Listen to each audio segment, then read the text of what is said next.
everybody, and thanks for joining us for the second episode of the Dollarhide Doctrine, where we reclaim what it means to be the domestic church. I'm Ben, and I'm here with my wife, Holly. Hello.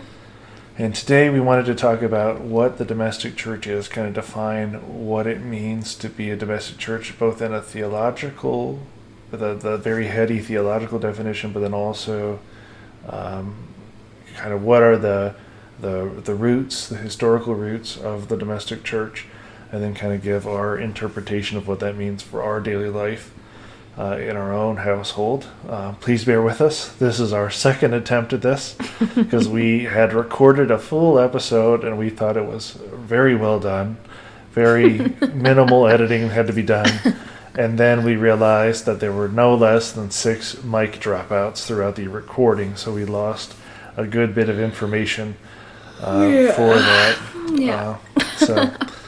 So now it's getting a bit later, but it's okay. So we're all here together. Yep.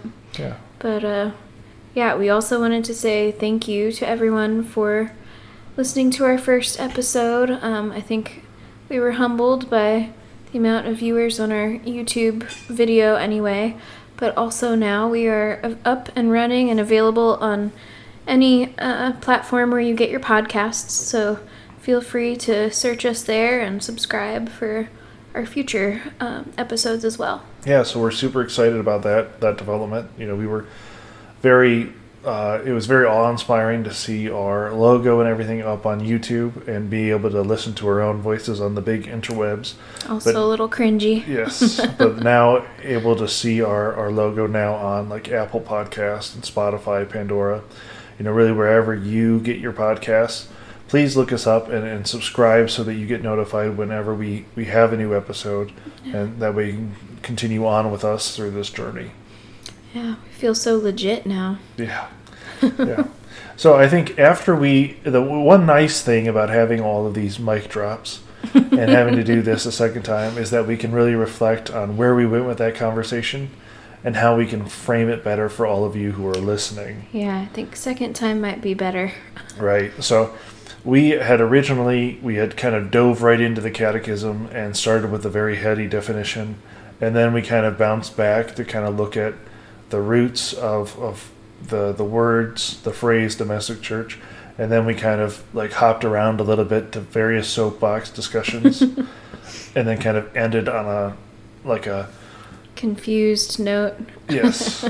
So lots of lost trains of thought. Yes. So I think that this time, I think our best course of action would be just to start with the historical roots of what is the domestic church. Yes, so the term domestic church comes from Ecclesia Domestica, which in the very, very early church, like original Christians would meet in their homes, and that's kind of where they had their liturgy and community. There wasn't like a physical church to go to and have a mass per se, but these gatherings were called home churches, right? Or house churches.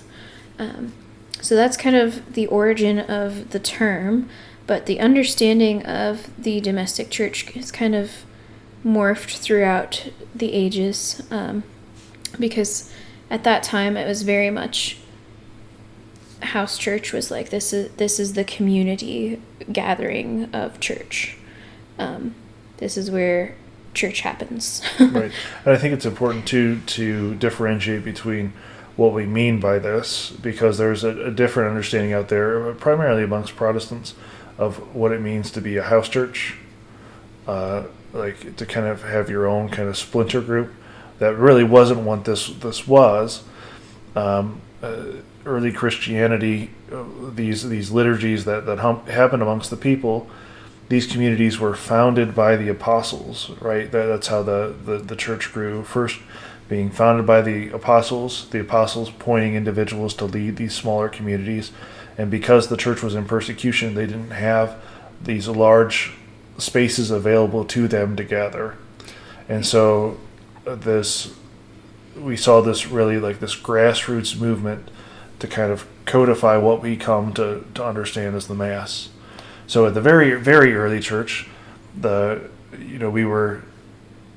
the Catholics were Jews that had come to know that the Messiah had come, right? So they would go to the synagogue first to hear the Old Testament. They would go back to a house to hear the letters from the apostles that had founded these communities, right? That's where we get Paul's letters, for example, like Paul's letters to the Thessalonians. So Paul, in that instance, is writing to the church gathered in Thessalonica. And so, so they would go to the synagogue first, go back to the home to hear the words of the apostles through epistles that had been given to them, sent to them from their founding apostles. And then the person that had been appointed to lead this local community would then give a brief explanation of what they had just heard. And that's where we get the sermon. And then, interestingly enough, they would move to a separate room, and that's where they would have the liturgy of the Eucharist. And that continued until those Christians were kicked out of the synagogue, were no longer allowed to worship alongside the Jews, and they switched from going to the synagogue first to having everything in the home. So that's where we get that early Christian picture of what the Ecclesia Domestica, the domestic church, is. Right, so it's like a physical gathering point of the actual church. Whereas now, obviously, there's a separation of where we have liturgy and mass and sacraments is usually not in the home, though it can be. But, we go to our actual parish and have those happen, and then we come back home. Mm-hmm. So I think that's a key difference there from early church and now, is that we don't typically view our home as the center of the liturgy. Yeah, and I think that we talked about too that for us especially, there's such a separation between the two, at least in our physical distance, which tends to lend itself to the way that we mentally think about this partnering of these two realities. So there's, for us, we drive an hour to Mass, right? So there's, which some people drive further, right? But we come from, a place where we're used to going to our local in-town parish that's right. 5 minutes away. Right, and so we go to this other physical place that's not only a different place, but it's a different city. It's a different state in our case, right? We're even crossing a state border to get there. And then we're coming home, and I think it's so easy in our life to separate those two realities. And that's coming from somebody, that the two of us, that we've had Mass celebrated in our home. And that was it was awesome and beautiful in one aspect, but it was also super weird. Yeah, and it was both times were priests that are close personal friends of ours, and to kind of give you kind of a glimpse into this reality, if you've never had Mass celebrated in your home, we were sitting on our couch. Right, you just kind of set up camp and wherever you can. Right, and then the Mass is happening, and then our cat comes out and is rubbing up against the priest during the gospel, mm-hmm. and our son is crawling all over the place during the Eucharistic prayer. And it was kind of chaos. But it was beautiful in that, right. that the extraordinary is happening in the midst of our ordinary life and deeply in the middle of things that we see and live on every day, and that's what it's supposed to be. Right, and I think that probably coming from that early church understanding of what it means to live in the midst of those mysteries, may have appeared to be a normal kind of a normal Sunday, right? Whereas for us, that was a complete perspective switch. Right. It is a foreign experience of the Mass and of how we live our faith at home. Right. So anyway, that's where that term originates, at least the ideology. But then we see a shift beginning to emerge throughout time of the Ecclesia Domestica being changed from the gathering of the local church to a gathering of the family within a microcosm of the church, as a microcosm of the church, I mean. So we see this perfectly drawn out in the writings of the Second Vatican Council, particularly in Lumen Gentium, and Pope John Paul II draw this out further in Famularis Consortio. But then that also brought us to the Catechism's definition, which Holly's going to share with all of you. Yep, so paragraphs 1656 and 1657 kind of summarize it best, we think. So, in our own time, in a world often alien and even hostile to faith, believing families are of primary importance as centers of living, radiant faith. For this reason, the Second Vatican Council, using an ancient expression, calls the family the Ecclesia Domestica. It is in the bosom of the family that parents are, by word and example, the first heralds of the faith with regard to their children. They should encourage them in the vocation which is proper to each child, fostering with special care any religious vocation. It is here that the father of the family, the mother, children, and all members of the family exercise the priesthood of the baptized in a privileged way by the reception of the sacraments, prayer and thanksgiving, the witness of a holy life, and self-denial and active charity. Thus the home is the first school of Christian life and a school for human enrichment. Here one learns endurance and the joy of work, fraternal love, generous, even repeated forgiveness, and above all, divine worship and prayer and the offering of one's life. So that's a beautiful definition, right? But it's super heady. So, like, what does that actually mean? Like, how do we concretize that teaching? What do you think?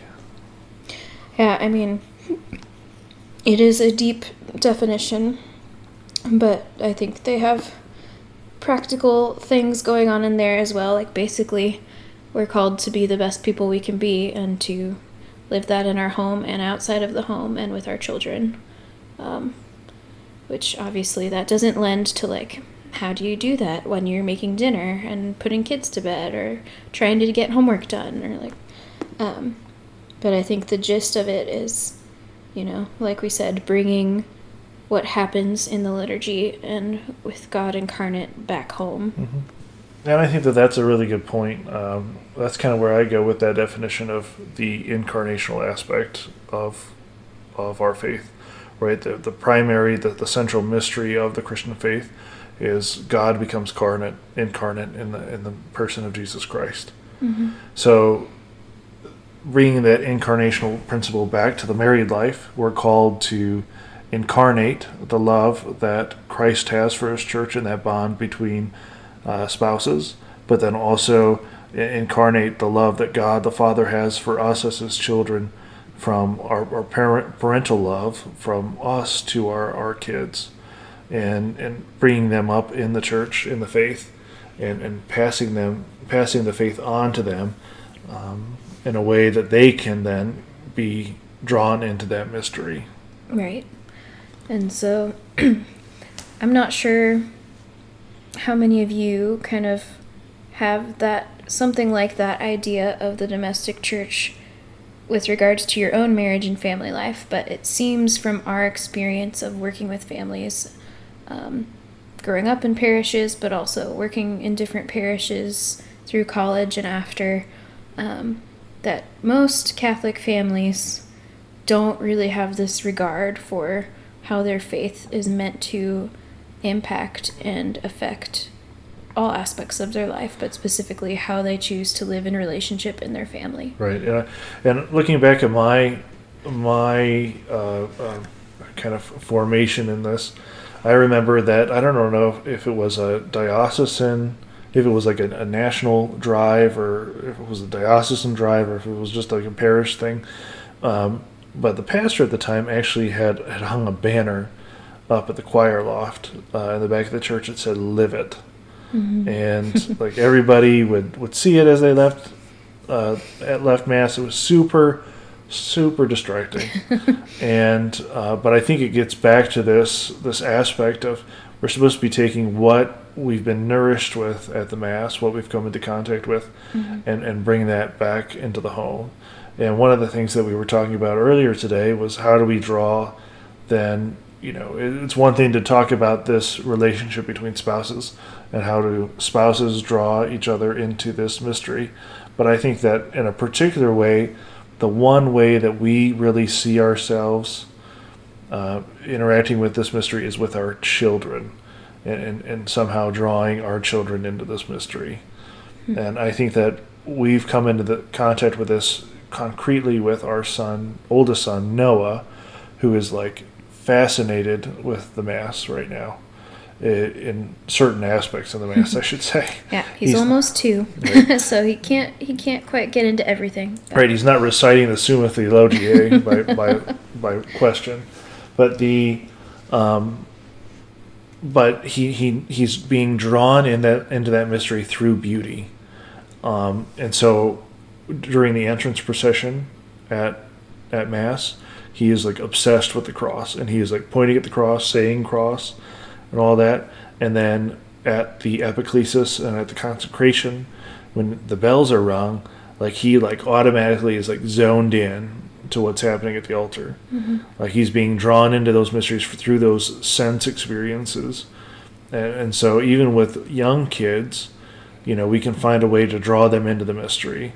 And I think that you did a really good job of kind of bringing that home and continuing on that love to continue to build. Yeah, so I noticed that Noah was kind of picking up on these things at Mass because we would go for walks, and he started to pick up sticks and hold them above his head and kind of act like he was singing and processing, and eventually he could say that, like, cross. So I decided to go make him a little processional cross to have at home and kind of start collecting like a Mass kit for him. But that's just like one small way that we can, I guess, witness the liturgy at home to him in a very concrete way, because that's all he can understand right now because he's not quite 2, right? Our kids are very young, so, it's hard to know how do you witness those things to them when their understanding and their attention is just so small. Yeah, and this is something that's just popping into my mind now, but I'm thinking back to our first episode, and you said something pretty profound.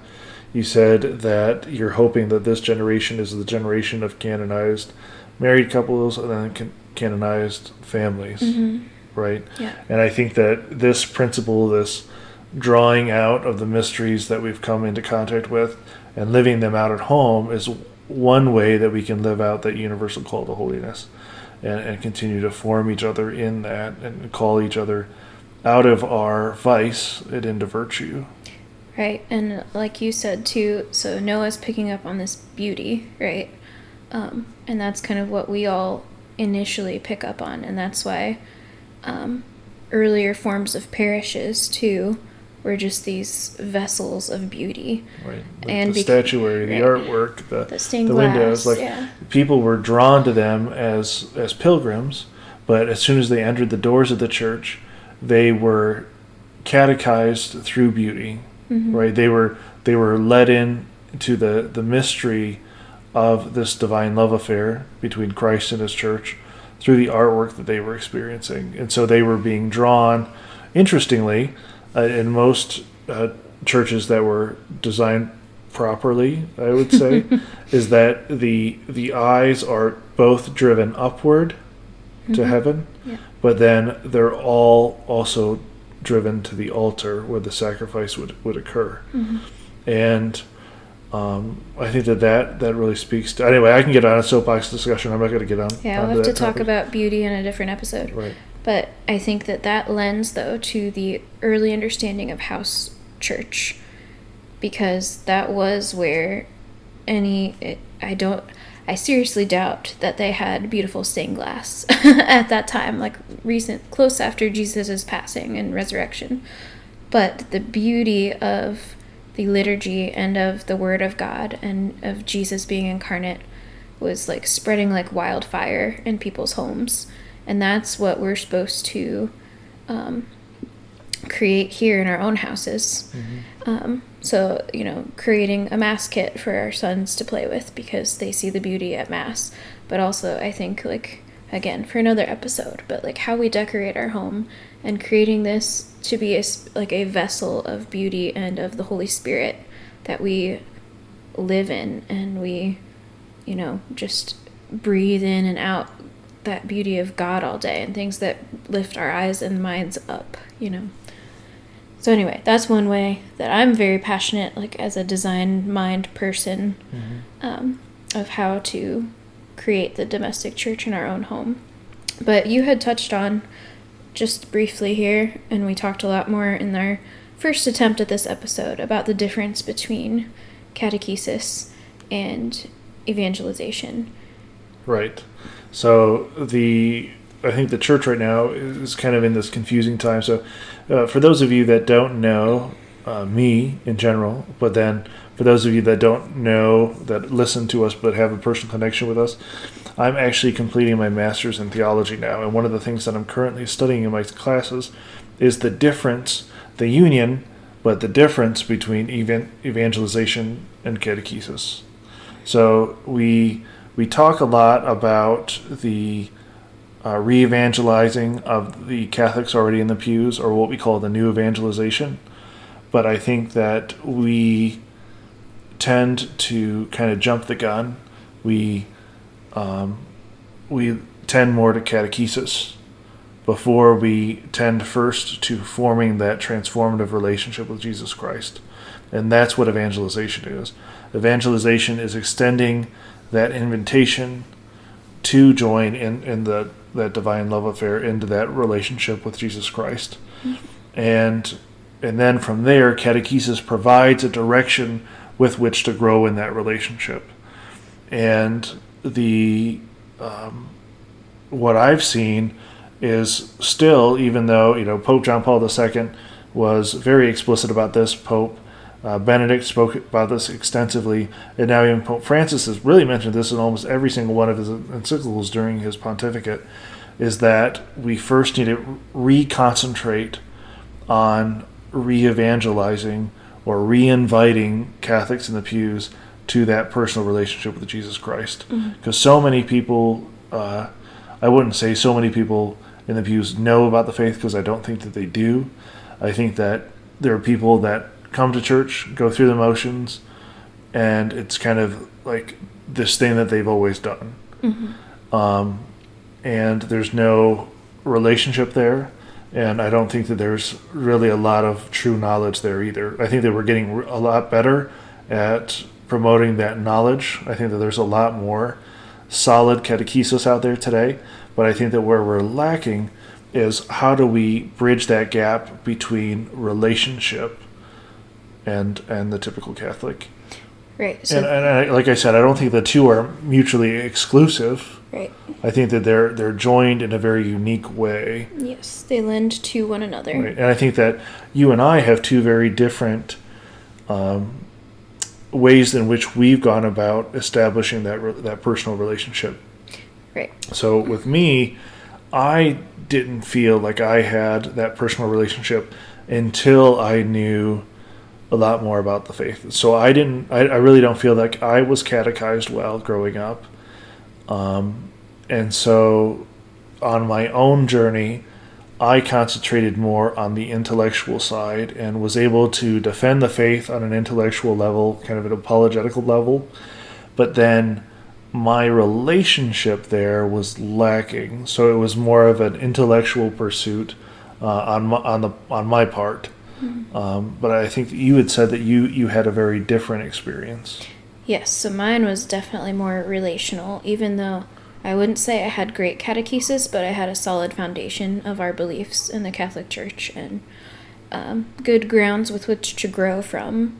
But for whatever reason, from a very young age, I just always had a very deep, good relationship with God and prayer, and just kind of viewing him as that father figure growing up, and carried on through everything. Like, I still prefer to journal as a form of prayer, like I'm writing a letter to God, But I think that's too, like, our personalities are different in those ways. Right. But Well, I remember when we first started dating, we tried to figure out, and we mentioned this a little bit in our last episode, of trying to figure out how to pray with one another. And I remember we tried to do this Bible study together. That was very good. It was a very good idea, but it was very, it was much more in that light, right? Of like, we're going to journal today. We're gonna, which is a good thing. I'm not bashing that, but that was not my prayer style. That was not something that I was necessarily comfortable with. I had like prayer journals and things. You ended up finding a couple about of my spiritual journals. So, but yeah. So no, I find that funny that we had, even today. I think we still have that. There's that separation in. right. So like talking about that manifests itself in different ways. Yeah, and talking about the difference between catechesis and evangelization. Right. So when it comes to the evangelization piece, we each have an understanding of God and a relationship with God, but we still struggle with bridging that together, like sharing that with each other. What's my relationship with God? Like, I can't articulate that well with you or to you, and vice versa. Right. Right. So we're still working on that, but I think the Catholicism has this principle of faith and reason. You need both. Right. They go hand in hand. You can't have one without the other, and you need both to, like, come to full union with God, right? Right. So bringing that home too, like, we think about, well, how do we share that with the boys? Like, how do we share that with each other? Because I think we're both trained. We have this headiness about it. Like, I am far less heady, but I appreciate the knowledge, and I love learning about the faith and diving in and having conversations, even if I'm not quite on that level. I love to talk about it and learn. So we're there, and how do we share that with the boys on a knowledge level, but also on a relational level of who God is? Because it's not like we can be like, oh yeah, we're gonna go to grandma's house and God's gonna be there. Right. Like, they don't understand that, you know. Right.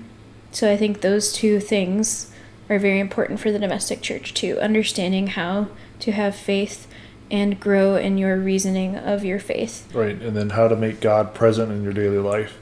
So we were talking too about, we go to this other place for Mass where Christ is still spiritually present amongst the people gathered. He is present, body, blood, soul, and divinity in the Eucharist, truly, really present there. But then we come home, and Christ still can be spiritually present amongst us, right? He says, where 2 or 3 are gathered in my name, there I am in their midst. So bringing that principle back into the church, the domestic church. And then second, I think that getting back to this principle of evangelization, not only in drawing and inviting each one of us, our members of our household, to that divine encounter, but then how do we witness outward to both people in the parish, to people at work, people at the gym, people in our daily lives, in our extended families, to show them and invite them through our witness of what it means to be this domestic church. How do we draw them into that mystery too? Right, which again, I think Catholics have a bad rap for evangelizing, because we're not good at sharing the heart stuff. And even like in RCIA, I think there is a heart reason that people, and a relational reason of faith that people come to the church and want to join. But at RCIA, we're not fostering that for them. We are fostering the knowledge of the faith. So I think this is also vital for reclaiming the domestic church, is understanding how to go out and evangelize. Because we're not good at, I mean, we can share our principles of the faith, not that we even really want to do that, like, but how, if you and I at home cannot, like, articulate to each other our faith life with God and our relationship with God, like, how do we do that with a stranger? Right. Yeah. So extending that invitation first should happen in the home amongst family members, but then once those family members have established that connection, to then also look outward and kind of re-evangelize, take part of that new evangelization amongst as members, as evangelists, right? Mm-hmm. Looking out to the parish and seeing who else needs to be invited into this great mystery. Mm-hmm. And so I think that's kind of getting to a good spot. Hopefully we're creating a good foundation of understanding what the domestic church is supposed to be. I did spring this question on Ben the last time we recorded, but now he kind of has an answer already. So this is one of the blessings of having to redo this episode. I am expecting this question and have already had an answer formulated that I would say I did very well answering the first time. Yes. But my question to you was, after this conversation, what would your definition of the domestic church be for us and our family? Well, I think for our family, it goes back to the scriptural motto that we selected for our family. Right, for New Year's. Right, and that was found in Psalm 127. If the Lord does not build the house, in vain do its builders labor. So drawing back on what we were talking about is that incarnational principle. How do I love you as Christ loves the church? How do you love me in a way that shows submission to Christ and his church? Mm-hmm. How do we love our children in a way that shows them in a kind of a microcosm of how much they're loved by God the Father?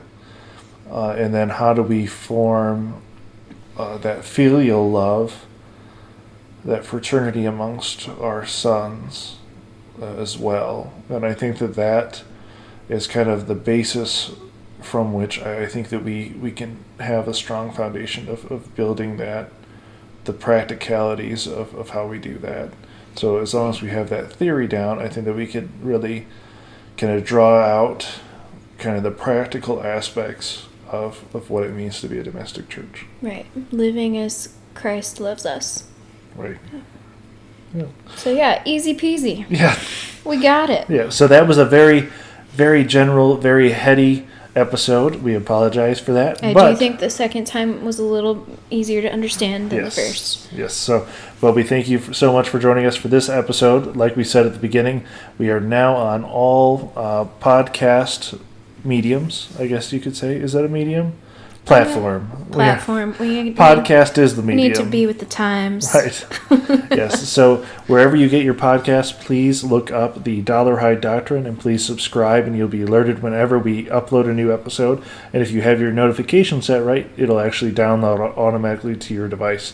That way, when you're driving to work and you want to hear our luscious vocal cords, you can always tune into that. But then another selfish, plug for the two of us is that my wife Holly has her own business called the Diary of a Dollarhide, mm-hmm. right? Which is twofold. It focuses on the blog, which is a way that she can complain about me on the national stage. Mm-hmm. All about Ben. Yeah, no, it's a blog that shares the joys, the sorrows of being both a Catholic mom and a Catholic wife, and I think it's super awesome. And then the second aspect of that is that she has a shop filled with Catholic apparel. So right now she's concentrating primarily on t-shirts, and right now she has an awesome line and a growing line of saint-themed t-shirts. So, and it's confirmation season, right? So if your favorite confirmandi is about to receive the sacrament, mm-hmm. then you should look up to see if Holly has their patron saint, their confirmation saint, as a t-shirt, and then maybe even think about ordering it for them. Or let me know who you want me to design a shirt for, which saint, and I would be happy to do that. Yeah. So please just think about that, pray about it, and then go do it. Yeah, and it would also mean so much if you guys like, share, comment, subscribe, all the things to help us get our voices further out there, help us build up some good resources. And we really do appreciate comments, suggestions, thoughts, questions, prayer requests. All of those things are a great way for us to measure measure and make sure that we're in line with where God wants us to go with this. Yeah. So thanks for joining us. Please join us next week when we figure out what we're going to talk about next week. Yeah. So come back next week to continue on this journey with all of us.